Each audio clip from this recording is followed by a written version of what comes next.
Ads లేకుండా latest episodes చూడండి. శౌర్య చెప్పింది ఎవరో ఆజానుబాహుడొచ్చి వెళ్లాడని. ఆ వచ్చిన వాడెవరు? సంపద ఇక్కడికి ఎందుకొచ్చిందో తెలుసుకోకుండా ఊరికే గొడవ పడుకు.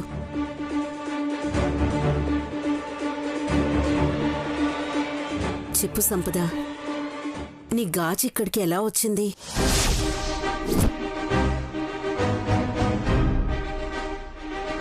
చెప్పు సంపద, నిజం మాత్రమే చెప్పు.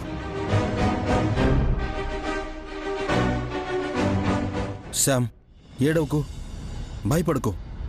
నిజం చెప్తే వీళ్ళు చంపేస్తారా? లేదు కదా. ముందు నిజం చెప్పమను. ఏం చేయాలో మేం డిసైడ్ చేస్తాం.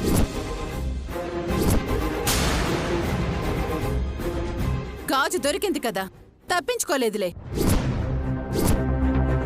దమయంతి, కళ్ళ ముందు కనిపించేవన్నీ నిజాలు కావు. చెప్పనివ్వు, సంపదని చెప్పనివ్వు.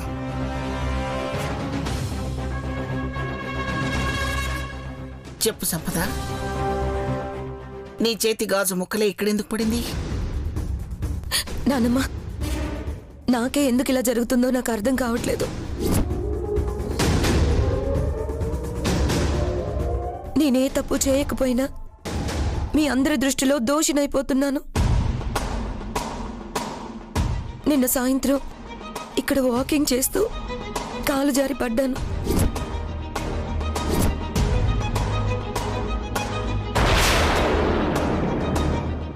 నిన్న చాలా నీరసంగా ఉంది కదా, కింద పడ్డాను.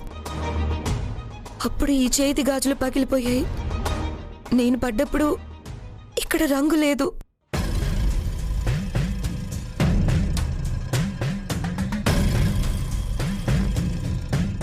కింద పడ్డానని అబద్ధం చెప్పకు.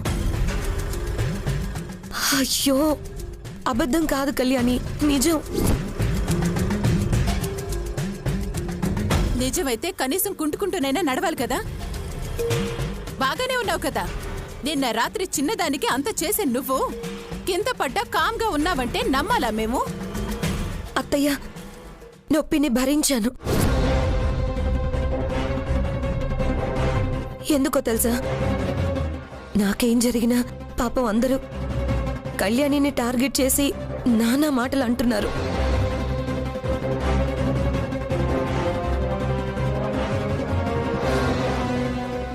పల్లవి పిన్ని రచ్చ చేయడం నేను చూశాను కదా.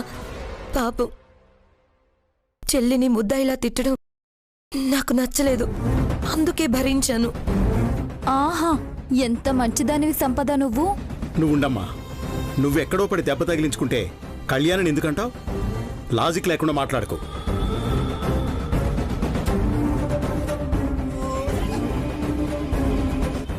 మావయ్య, సంపత్తి దగ్గర అన్నింటికి ఏదో ఒక లాజిక్ ఉంటుంది. సరే సంపద, నా కోసం నిన్నటి నుంచి నొప్పిని భరించావు. కానీ చేతి గాజులు పగిలితే ఒక చేతికి తక్కువ, ఇంకో చేతికి ఎక్కువ గాజులు ఎవరు ఉంచుకోరు. మార్చుకోవాలి కదా.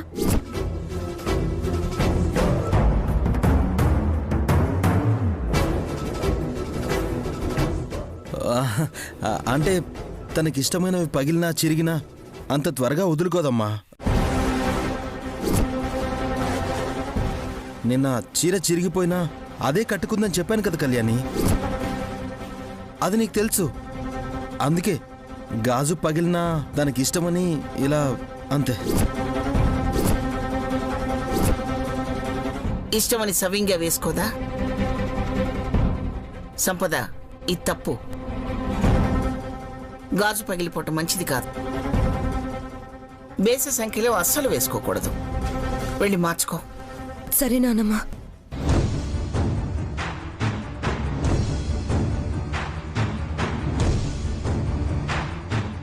అదంతా సరేమ్మా. ఇంతకీ రాత్రి వచ్చిన వాడెవడు? ఎవరొచ్చినా ఈసారి నా చేతుల్లో అయిపోతారు.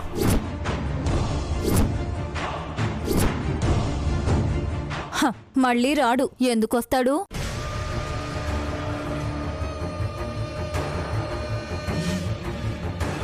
నువ్వేమిటి నువ్వేదో ఆ దొంగకి చెల్లెలు అయినట్టు మాట్లాడతావు. ఇది తెంగరదలేమ్మా, వదిలే. సిద్ధు, ప్రస్తుతానికి మేం మిమ్మల్ని నమ్మామనుకో, కానీ అసలు దొంగల్ని వదలం.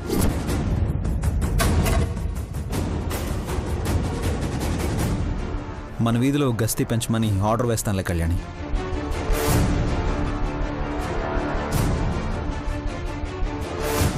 నిఘా పెడితే ఏదో ఒక రోజు దొంగ దొరక్కపోడు.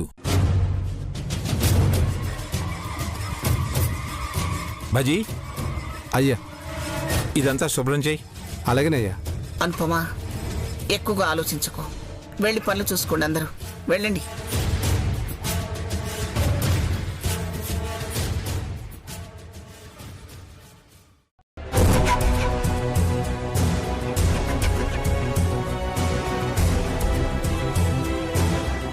రాత్రి సిద్ధు హాల్లోకి మంచినీళ్ళ కోసం వచ్చాడు. బిందె తన్నాడు, ఓకే. మళ్ళీ డబ్బా తగిలింది, కానీ బయట రంగులు, షూ మార్కులు. Something is wrong.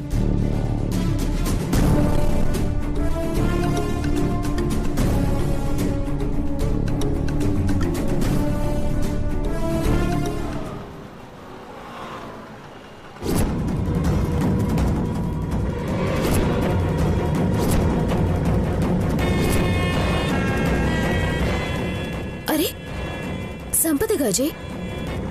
అదిగో, తన చేతికి కూడా ఇవే గాజులున్నాయి. అబద్ధం చెప్పి తప్పించుకుందామని చూసింది, గాజు పట్టించింది. దీన్ని బూజు దులిపి ఇంట్లోంచి తరిమేయండి.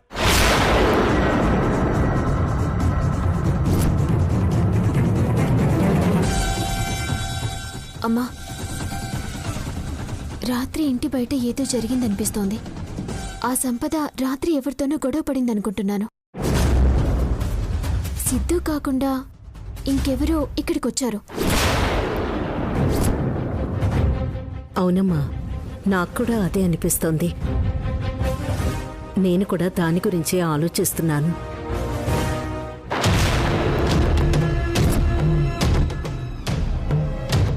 నిన్న నేను వాళ్ళిద్దరికీ మంచినీళ్ళు ఇవ్వడానికి వెళ్ళాను. అప్పుడు వాళ్ళెవరితోనో ఫోన్లో భయంగా మాట్లాడడం చూశాను. అవునా? మరి ఎవరు ఏంటి అని అడగలేదా? అడిగానమ్మా. ఎవరికో 50,000 ఇవ్వాలి, దాని గురించే మాట్లాడుతున్నామని చెప్పారు. కానీ నాకు ఆ మాటలు నమ్మబుద్ధి కాలేదు. ఏంటి కళ్యాణి, రాత్రి జరిగిన దాని గురించాను? అవును ఆఫీసర్. మనకి తెలియకుండా మన ఇంట్లో ఏదో జరుగుతోంది. బయట వాళ్ళెవరో వచ్చారంటే ఏదో జరగబోతోందనిపిస్తోంది. మన ఇంట్లోకి ఎవరో వచ్చారని నాకు అనిపిస్తోంది.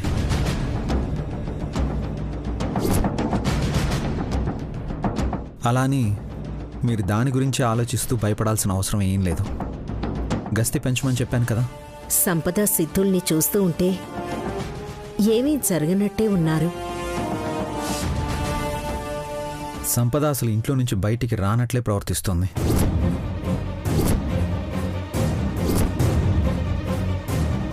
వాళ్ళు కాక మన వాళ్ళు ఎవ్వరూ ఇంట్లో నుంచి బయటికి వెళ్ళి మాట్లాడాల్సిన అవసరం లేదు. సో సంపద బయటికి వెళ్ళింది అనేది కన్ఫర్మ్.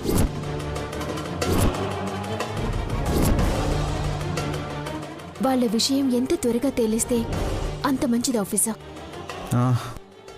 చిన్న క్లూ దొరికిందంటే అడ్డంగా బుక్ అయిపోతారు.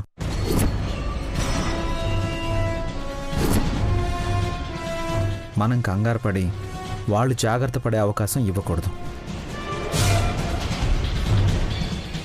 అందుకే మనం ఏమీ తెలియనట్టు మామూలుగా ఉండాలి. ఇలా మనం మాట్లాడుకోవడం కూడా తగ్గించాలి. అలాగే ఆఫీసర్.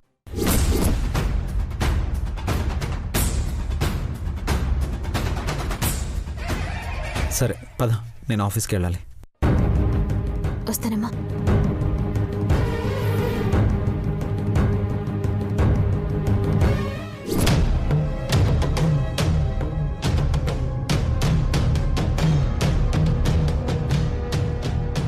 ఇప్పటి వరకు మన ప్లాన్ పర్ఫెక్ట్గా వర్కౌట్ అయింది. కానీ ఆ కళ్యాణి వల్ల వాళ్ళల్లో అనుమానం మొదలైనట్టుంది శామ్. అవును సిద్ధు, అదే నాకు టెన్షన్గా ఉంది. రాత్రి వాడొచ్చి చాలా ఎక్కువ చేసినట్టున్నాడు. ఆ రంగు డబ్బా పడేయడం వల్ల ఇదంతా జరిగింది. ఏదో శబ్దం వచ్చింది, కానీ రంగు డబ్బా అనుకోలేదు. అప్పటికి మేనేజ్ చేశాను శామ్. ఎవరో వచ్చారని ఆ కళ్యాణి ఆరా తీస్తుంది. తనని ఎలా అయినా డైవర్ట్ చేయాలి సిద్ధు. ఏం చేస్తే ఈ విషయం డైవర్ట్ అవుతుంది?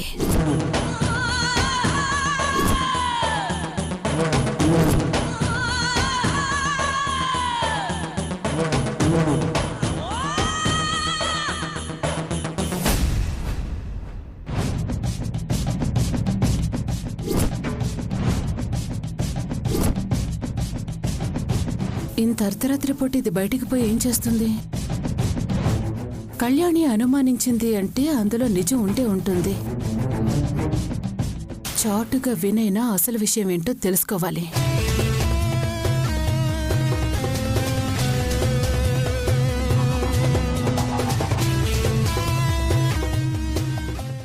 ఒక పని చేద్దాం సిద్ధు.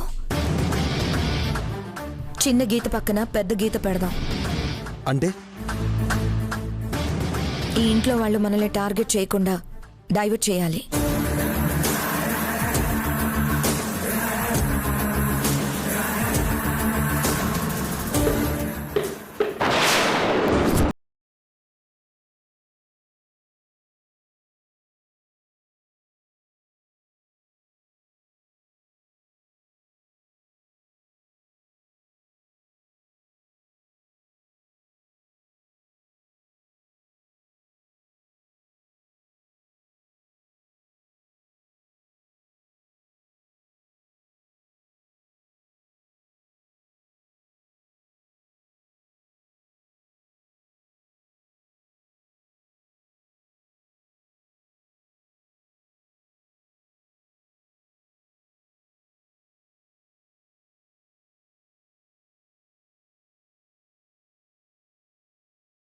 ఏం భయపడకు శామ్, మనం ఏ తప్పు చేయలేదు. మనం ఈ పరిస్థితుల్లో కూడా ఈ ఇంటికి ఎందుకు వచ్చాం? మన బిడ్డను చూసుకుంటూ అయినా నీ బాధని మర్చిపోతావు, ఒక 4 రోజులు ఉండిపోదామనే కదా వచ్చింది.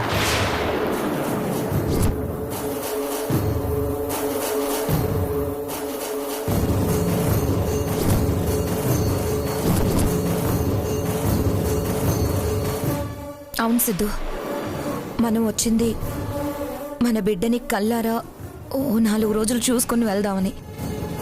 కానీ కళ్యాణి మనల్ని ఉండనిచ్చేలా లేదు.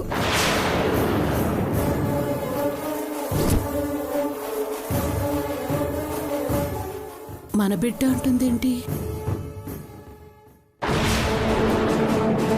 పర్లేదులే సంపద, మనం ఈ ఇంట్లో ఉండలేకపోయినా మన రక్తం పంచుకుని పుట్టిన మన కన్నయ్య ఈ ఇంట్లో రాజు అలా పెరుగుతాడు.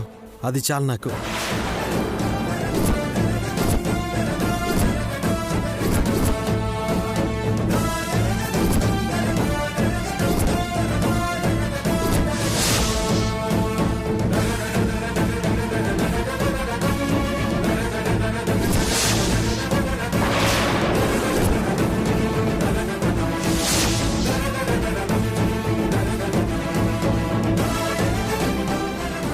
అవును సిద్ధు, కన్నయ్య మన ఇద్దరికి పుట్టిన బిడ్డ అని ఎవరికీ తెలీదు.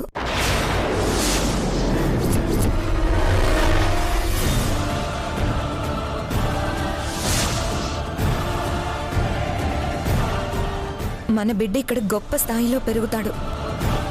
అంతకన్నా మనకు కావాల్సిందేముంది?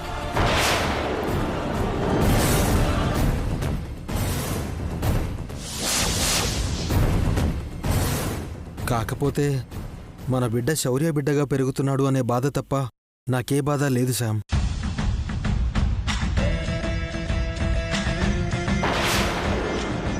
మనం ఎన్ని కష్టాల్లో ఉన్నా వాడు దర్జాగా పెరుగుతాడు కదా, అది చాలు నాకు.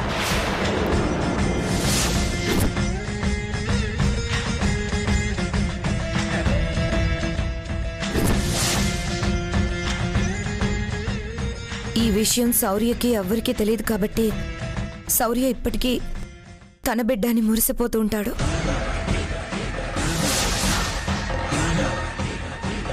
అందుకే నేను బిడ్డని దగ్గరకు తీసుకుని ముద్దు చేయడం లేదు. ఈ విషయం మా దమయంత అత్తకు తెలిసిందంటే గోల గోల చేస్తుంది.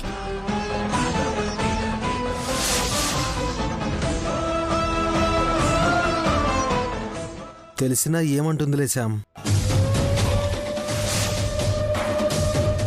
ఇప్పటికే నువ్వు నాతో వచ్చినందుకు అందరూ అనుమానిస్తున్నారు. దానికి తోడు ఇన్ని రోజులు నా కొడుకు అని మురిసిపోయిన కన్నయ్య తన బిడ్డ కాదు, అక్రమ సంతానం అని తెలిస్తే గుండె ఆగిపోదు.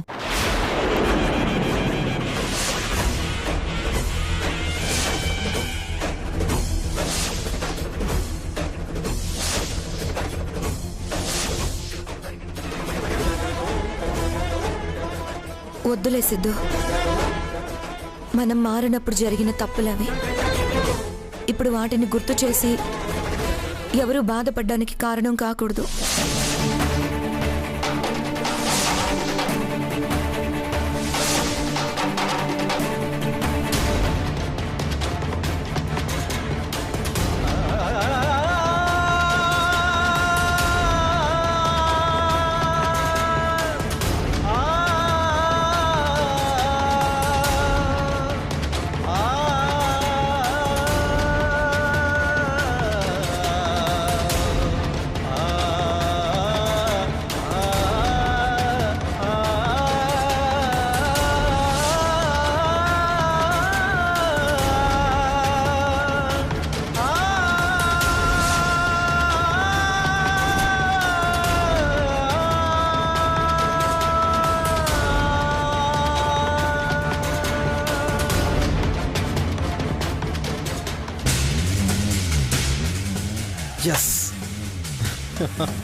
మన గురించి ఏదో తెలుసుకుందామని వచ్చి మనం చెప్పిన అబద్ధం నిజమని నమ్మి షాక్ అయినట్టుంది. లేదంటే ఇప్పుడే రచ్చ చేసేది. మనల్ని మనం కాపాడుకోవడానికి వాళ్ళ మనసుల్ని చెడగొట్టాలి శామ్. అంతకు మించి మనకు దారే లేదు. సడన్ గా మంచి ప్లాన్ వేసావు సిద్ధు.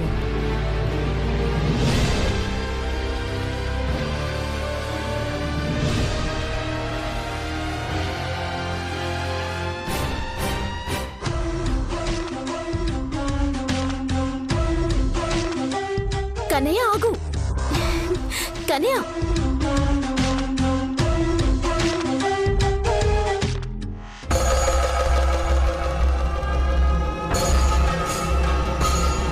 పర్లేదులే సంపద. మనం ఈ ఇంట్లో ఉండలేకపోయినా మన రక్తం పంచుకుని పుట్టిన మన కన్నయ్య ఈ ఇంట్లో రాజాలా పెరుగుతాడు. కన్నయ్య మన ఇద్దరికి పుట్టిన బిడ్డని ఎవరికీ తెలీదు.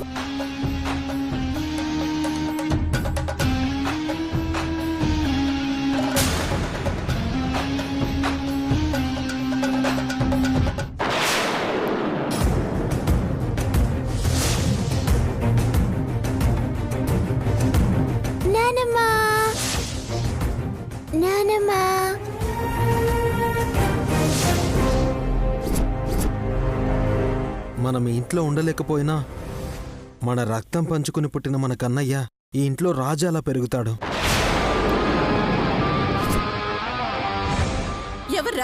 ఎవర్రా నీకు నానమ్మా? పోతలకి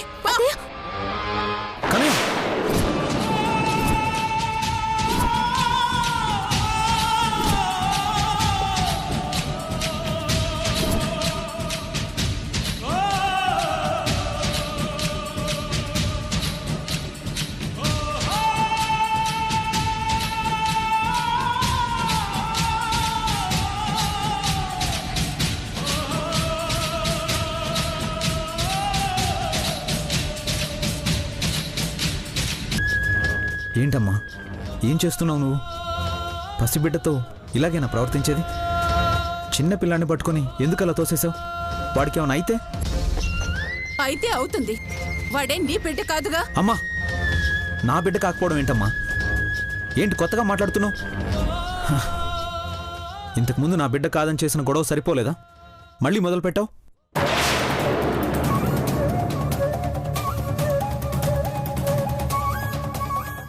ఏమిటి తమేంటి ఇది? వదిలేసావనుకున్నాను, మళ్ళీ మొదలు పెట్టావా? కన్నయ్య శౌర్య బిడ్డ కాకుండా ఇంకెవరి బిడ్డ అవుతాడు?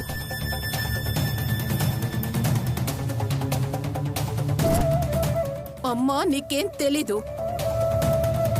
నేనేం చెప్పినా నువ్వు వినవు. కాబట్టి ఒక పని చేయండి, వీడి ఇంట్లో ఉండడానికి వీల్లేదు.